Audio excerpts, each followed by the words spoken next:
So today we read Jack and the Wolf, and if you need to review the story or if you weren't there for listening to the story, you can watch the previous slide that has the read aloud.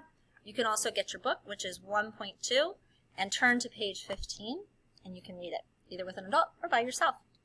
So today we are trying to figure out the character, and we know that the character is Jack in this story, so I want you to do something a little bit more challenging.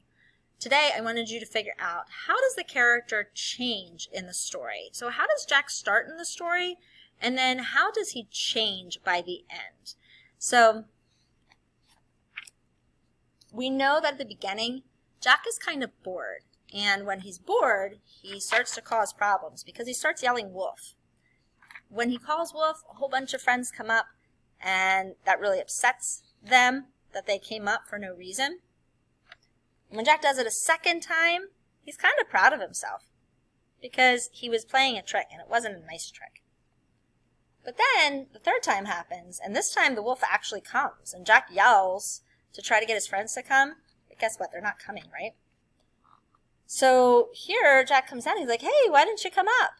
And they said, well, because you're lying, Jack. That's not okay. So by the end, Jack feels a certain way. In the beginning, he felt like he wanted to trick friends. But how does Jack feel at the end of the story?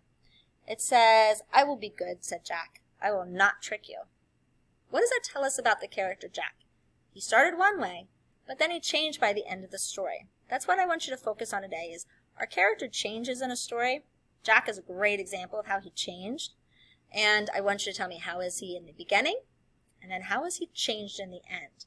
I also want you to do the slide after that, which is the setting. So the setting is the time and the place of the story. And we can tell the time because we can look at the outside part because Jack's outside. We can see, oh, hey, is the sun out? Is the moon out? What's happening? There's not really a future or past time to this story. We don't even know the time of year, other than it's not winter because there's no snow on the ground, right? The trees aren't colored, right? So that's probably not fall. So maybe we could narrow it down a little bit to the season. We also need to know the place. Does it happen in a house?